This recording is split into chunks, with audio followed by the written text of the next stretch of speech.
تو اس قسم کی کئی ایک احادیث ہے، اور اس میں ایک بڑی رکت انگیز حدیث ہے جو میں نے اکثر بیان کی ہے، جامعہ ترمذی میں بھی وہ موجود ہے لیکن اس کی سند کمزور ہے، صحیح سند اس کی سنن نسائی الکبریٰ کے اندر ہے، کہ نبی صلی اللہ علیہ وآلہ وسلم کی ایک کزن تھی سیدنا علی کی بڑی بہن ام ہانی رضی اللہ تعالی عنہا وسلام اللہ علیہا، وہ بوڑھی تھیں، وہ آپ سمجھ لیں نبی علیہ السلام کے لیے ایک بڑی بہن کی جگہ تھی، تو نبی علیہ السلام ان کو ملنے کے لیے گئے تو انہوں نے کہا کہ میں بہت بوڑھی ہو چکی ہوں، مجھ سے کوئی زیادہ اذکار تو ہوتے ہی نہیں، مجھے آپ کوئی مختصر سا وظیفہ بتائیں، بس میں وہ کر لیا کروں اور مجھے ہر وظیفے سے وہ کفایت کر جائے۔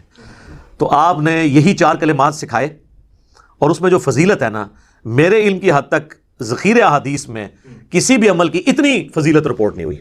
آپ نے فرمایا 100 دفعہ سبحان اللہ روزانہ پڑھ لو، یہ ایسا ہے گویا کہ تم نے 100 غلام آزاد کر دیے، اندازہ کریں، یعنی اگر آپ ایک روزہ توڑیں نا، بخاری مسلم میں آتا ہے، تو اس کے بدلے پھر آپ کو ایک غلام آزاد کرنا ہوتا ہے، اور غلام نہ آزاد کر سکیں تو 60 مسلسل روزے، تو ایک غلام آزاد کرنا گویا 60 روزے رکھنے کے برابر ہے، اور 100 غلام 60 100 6000 بن گیا، 6000 روزوں کے برابر۔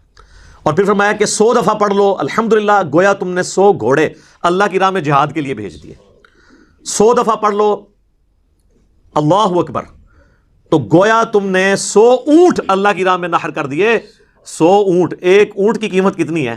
پاکستانی 1.5-2 کروڑ روپیہ بن جاتا ہے 100 اونٹوں کا، اگر 1.5 یا 2 لاکھ روپے آپ لگائیں تو 1.5 سے 2 کروڑ روپیہ بن جاتا ہے اللہ کی راہ میں صدقہ۔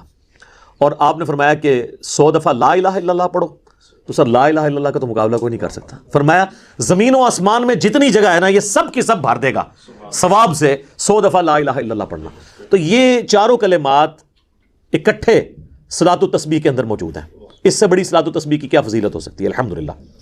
اب وہ آ جائیں آپ اس حدیث کی طرف جو سنن نبی داؤد میں صحیح سند کے ساتھ موجود ہے، یہ حدیث جامعہ ترمذی کے اندر موجود ہے، یہ حدیث المستدرک للحاکم کے اندر موجود ہے، اور یہ حدیث آپ کو مشکات المصابیح، جسے میں نے انسائکلوپیڈیا آف حدیث ڈکلیئر کیا ہے، اس کے اندر بھی آپ کو صلاۃ و تسبیح کے اوپر پورا چیپٹر ہے، اس میں یہ حدیث مل جائے گی۔ اس کو ورڈ بائی ورڈ پڑھنے میں ہی مزہ ہے۔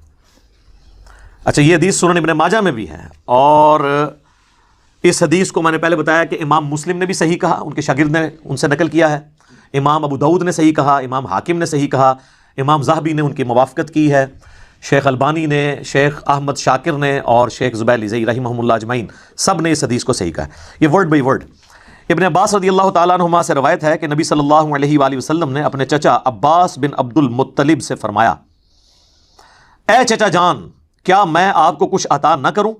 کیا میں آپ کو کچھ عنایت نہ کروں؟ کیا میں آپ کو کوئی خبر نہ دوں؟ کیا میں آپ کو 10 خصلتیں عطا نہ کروں کہ جب آپ ان پر عمل کریں تو اللہ تعالیٰ آپ کے اگلے پچھلے، قدیم اور جدید، بھول کر کیے گئے یا جان بوجھ کر کیے گئے، چھوٹے یا بڑے، پوشیدہ اور ظاہر، تمام گناہ معاف فرما دے گا۔ سبحان اللہ، یہ سارے کے سارے گناہ۔ اچھا، اس میں بعض لوگ اعتراض کرتے ہیں کہ یہ اگلے پچھلے تو ابھی اگلے تو چلے ہو چکے ہیں، جو پیچھے ہونے وہ تو بھی کیے نہیں ہیں، یہ محاورتاً بات ہوتی ہے، اگلے پچھلے سے مراد ہے سارے۔ اب جن کو عربی لنگوسٹک سے واقفیت نہیں ہے، ہم اپنے محاورے میں بھی اس قسم کی کئی باتیں کر دیتے ہیں نا، تو اس میں کوئی ایشو نہیں ہے۔ اور وہ پھر آپ نے فرمایا وہ 10 خصلتیں کیا ہیں، وہ نماز میں جو 10 چیزیں تھیں وہ آپ نے گنوائی، وہ یہ کہ آپ 4 رکعت نماز پڑھیں، ہر رکعت میں سورہ فاتحہ اور کوئی دوسری سورت پڑھیں، جب آپ پہلی رکعت میں قرات سے فارغ ہو جائیں اور ابھی قیام میں ہوں تو 15 دفعہ پڑھیں سبحان اللہ والحمد للہ ولا الہ الا اللہ واللہ اکبر، یہ پڑھ لیں۔ پھر رکوع کریں اور رکوع میں یہی تسبیحات 10 دفعہ، پھر رکوع سے سر اٹھا کر یہی تسبیحات 10 دفعہ، پھر سجدہ کریں، سجدے میں 10 دفعہ، پھر 2 سجدوں کے درمیان جب بیٹھیں اس میں 10 دفعہ، پھر دوسرا سجدہ کریں اس میں 10 دفعہ، اور پھر دوسرا سجدہ کرنے کے بعد بیٹھ کر بھی 10 دفعہ۔ اس میں جلسہ استراحت بھی آ گیا ہے، اس حدیث سے بھی جلسہ استراحت ثابت ہوتا ہے۔ وہ صحیح بخاری کی تو حدیث ہے نا 6251، جو ایک صحابی نے بڑی تیز نماز پڑھی تھی تو آپ نے فرمایا سکون سے پڑھ، تو اس میں آپ نے کیا فرمایا تھا؟ جب تو دوسرا سجدہ کر پھر دوبارہ بیٹھ جا اور پھر دوسری رکعت کے لیے کھڑا ہو۔ اس میں تو صحیح بخاری کی حدیث میں ثابت ہوتا ہے، اس میں بھی حدیث میں صلاۃ و تسبیح والے طریقے میں بھی جلسہ استراحت ثابت ہو جاتا ہے الحمدللہ۔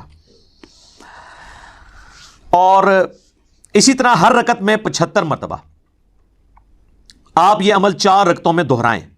اگر آپ ہر روز اسے نہ پڑھ سکیں تو کم از کم ہفتے میں ایک دفعہ پڑھ لیں. ویسے یہاں لفظ ہے ہر جمعے کو، لیکن عرب کے محاورے میں جب بولا جاتا ہے نا ہر جمعہ تو اس سے مراد ویک ہوتا ہے.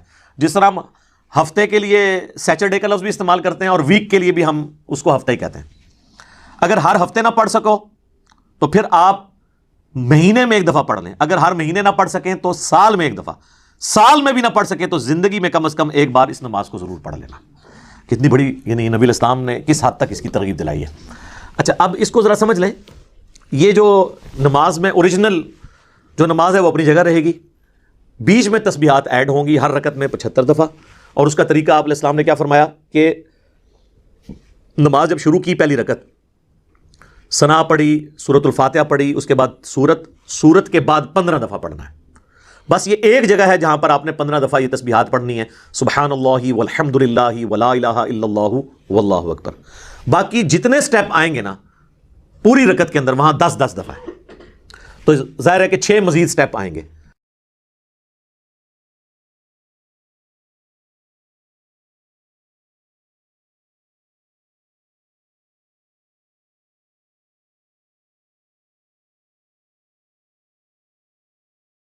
تو یہ 75 دفعہ بن جائے گا. پھر جب دوسری رکعت کریں گے تو دوسری رکعت میں بھی قرات سے فارغ ہونے کے بعد 15 دفعہ، باقی ہر سٹیپ پر 10 دفعہ. لیکن دوسری رکعت میں آپ کو پتا ہے کہ دوسرے سجدے کے بعد جب بیٹھتے ہیں نا تو پھر آپ تشہد پڑھتے ہیں، تو وہاں پہ آپ پہلے تشہد پڑھیں گے، اس کے بعد یہ تسبیحات پڑھیں گے. چوتھی رکعت میں بھی پہلے آپ تشہد پڑھیں گے، درود شریف وہ سارا پڑھنے کے بعد یہ پڑھنا ہے تاکہ اوریجنل نماز اپنی جگہ رہے. رکوع میں بھی سجدے میں بھی سبحان ربی العظیم اور سبحان ربی الاعلیٰ کے بعد اسے پڑھنا ہے، ربنا لک الحمد کہنے کے بعد اسے پڑھنا ہے. اوریجنل نماز اپنی جگہ رہے گی. اور یہ کچھ فقہی احکام و مسائل تھے جو جامعہ ترمذی میں جب امام ترمذی اس حدیث کو لے کر آئے ہیں تو انہوں نے عبداللہ ابن مبارک سے جو امام حنیفہ رحمہ اللہ کے شاگرد ہیں یہ سارے مسائل نقل کیے ہیں کہ ان سے کاؤنٹر کوسچن ہوا کہ جب یہ نماز ہم پڑھیں گے تو ہم نے سبحان ربی العظیم کے بعد پڑھنا ہے یا پہلے؟ تو انہوں نے کہا سبحان ربی العظیم اپنی جگہ پڑھنا ہے، اس کے بعد اسے پڑھنا ہے. اوریجنل نماز اپنی جگہ رکھنی ہے، اس کے بعد پڑھنا ہے. پھر ایک سوال ان سے ہوا کہ اگر ہمیں اس میں کوئی غلطی لگ جائے اور سجدہ صاحب واجب ہو جائے تو سجدہ صاحب کے جو 2 سجدے کرنے ہیں ان میں جو 2 بیچ میں آ جانے جلسے بھی ان میں بھی سب میں پڑھنا ہے. تو انہوں نے کہا نہیں، وہ سجدہ صاحب عام سجدہ صاحب کی طرح ہوگا، اس لیے کہ ہر رکعت میں 300 سے زیادہ دفعہ نہیں پڑھنا. تو سجدہ صاحب میں اگر آپ پڑھیں گے تو 300 سے کراس کر جائے گا، تو اس میں سجدہ صاحب جو ہوگا وہ عام سجدے کی طرح ہی ہوگا. اچھا پھر ان سے یہ پوچھا گیا کہ یہ ہم 4 اکٹھی پڑھیں یا 2 کر کے؟ تو عبداللہ بن مبارک نے فرمایا کہ میں یہ پسند کرتا ہوں کہ رات کے وقت اگر میں اسے پڑھ رہا ہوں تو 2 کر کے پڑھوں، اور دن کے وقت بھی پسند یہی کرتا ہوں کہ 2 کر کے پڑھوں. البتہ دن کو پڑھوں تو 4 رکعت اکٹھی پڑھنے میں بھی حرج نہیں. یعنی انہوں نے کہا یہ پسندیدہ ہے کہ 2 کر کے پڑھیں، اور سنت بھی یہی ہے، افضل بھی یہی ہے، اور اس میں تھکاوٹ بھی نہیں ہوگی اور آپ رکعتیں بھولیں گے بھی نہیں. ورنہ صلاۃ و تسبیح میں اگر رکعت بھول جائے اور پھر آپ کام کی طرف جائیں تو ظاہر ہے وہ تو اتنی لمبی ہو جائے گی. تو افضل ہے 2 رکعت. صحیح بخاری اور مسلم دونوں میں حدیث ہے نبی علیہ السلام کی رات کی نماز 2 رکعت ہوا کرتی تھی اور اینڈ پہ آپ 1 رکعت پڑھ کر اس ساری کو طاق بنا لیتے تھے. اچھا اس سے تو پتہ چلا کہ رات کی جتنی نفلی نمازیں ہیں، نفل نماز سے مراد ہے ادر دین فرض، اس میں سنت موقدہ بھی آتے ہیں، اس میں وطر بھی آتے ہیں، اس میں آج کل جو رمضان کا قیام اللیل ہے یہ دیکھیں آپ، تراویح جسے ہم کہتے ہیں یہ بھی 2 کر کے ہوتا ہے. ایک ابو داؤد میں حدیث ہے کہ نبی علیہ السلام نے فرمایا دن اور رات کی نفلی نماز 2 رکعت ہے. یعنی دن کو بھی آپ نے جو 4 سنتیں اگر زور کی پڑھنی ہے یا عصر کی پڑھنی ہے تو 2 کر کے پڑھنی ہے.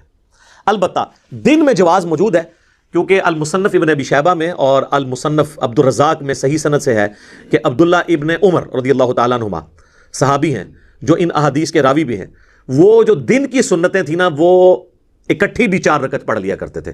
ظہر کی 4 سنتیں اور عصر کی 4 سنتیں، یعنی ان کی عادت میں شامل تھا. تو چونکہ صحابہ سے ثابت ہو جائے تو ہم اسے بالکل سنت کے مطابق سمجھتے ہیں. تو دن کے وقت ایسے کیا جا سکتا ہے. بہرحال یہ صرف اجازت ہے، پریفریبل ہے 2 رکعت عام حالت میں بھی اور صلاۃ و تسبیح میں بھی. بعض اوقات لوگ یہ پوچھتے ہیں کہ جی اب تشہد جب کریں تو پہلے ہم تسبیحات پڑھیں یا تشہد پڑھیں؟ تو وہاں پہ بھی وہی رول لگے گا کہ پہلے تشہد پڑھیں گے اس کے بعد آپ تسبیحات پڑھیں گے، چاہے درمیان والا تشہد ہو چاہے آخر والا. چونکہ یہ نفلی نماز ہے، نفلی نماز میں تو ایگریڈ اپان ہے کہ درمیان والا تشہد پورا ہی پڑھنا چاہیے. اگر 4 اکٹھی پڑھ رہے ہیں 2 کر کے کریں گے تو تب تو ویسے ہی پورا پڑھیں گے.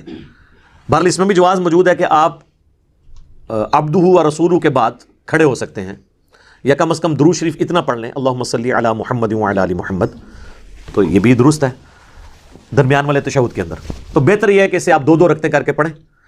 اب رہ گیا مسئلہ کہ یہ یاد کیسے رکھنا ہے، یعنی کوئی آپ نے کوئی تسبیح ہاتھ میں پکڑنی ہے تو بڑا آسان طریقہ ہے، اپنی انگلیوں کو یوں دبا کے آپ یاد رکھ سکتے ہیں. ایک جگہ 15 دفعہ پڑھنا ہے نا صرف قیام میں، باقی تو ہر جگہ 10 دفعہ میں رکوع میں اگر گھٹنے پہ ہاتھ رکھا ہوں تو میں پہلی دفعہ جب پڑھوں تو یہ انگلی دبا دوں ہلکی سی، یہ یوں چلتے چلتے یہ 5 ہو گئی، پھر اس طرف یہ. تو اس میں آپ الٹے ہاتھ کو بھی شامل کریں. وہ جو حدیث پیش کرتے ہیں نا یہ ابو داؤد سے کہ نبی علیہ السلام دائیں ہاتھ پہ شمار کرتے تھے، وہ روایت آمش کی تدلیس کی وجہ سے ضعیف ہے. صحیح سند سے جو روایت ہے وہ جامع ترمذی اور ابو داؤد دونوں میں موجود ہے کہ نبی صلی اللہ علیہ وآلہ وسلم نے فرمایا کہ انگلیوں پر شمار کرو، تمہاری انگلیاں قیامت والے دن اس ذکر کی گواہی دیں گی. تو چاہے وہ دایاں ہاتھ ہو بایاں ہو، آپ دونوں پہ شمار کریں، دونوں کی انگلیاں گواہی دیں. اس سے تو بڑی چیز ہی کوئی نہیں ہے. انشاءاللہ ہماری جب یہ ویڈیو اپلوڈ ہوگی ہم ایک حوالہ ساتھ لگا دیں گے تاکہ آپ لوگوں کے لیے آسانی ہو حدیث کا نمبر ڈھونڈنا اور اس کو کاؤنٹر ویریفائی کرنا. تو انشاءاللہ تعالیٰ آپ کو پتہ چل جائے گا کہ یہ ہر ایک چیز بلیک اینڈ وائٹ میں اللہ کے فضل سے موجود ہے. اللہ تعالیٰ سے دعا ہے جو حق بات میں نے کہی اللہ تعالیٰ ہمارے دلوں میں راسخ فرمائے. اگر جذبات میں میرے منہ سے کوئی غلط بات نکل گئی تو اللہ تعالیٰ ہمارے دلوں ہی سے محو کر دے، ہمیں معاف بھی فرما دے، ہمیں کتاب و سنت کی تعلیمات پر عمل کر کے دوسرے بھائیوں تک پہنچانے کی توفیق عطا فرمائے. سبحانک اللہم و بحمدک اشہد ان لا الہ الا انت استغفرک و اتوب الیک وما علینا الا البلاغ المبین. جزاکم اللہ خیرا.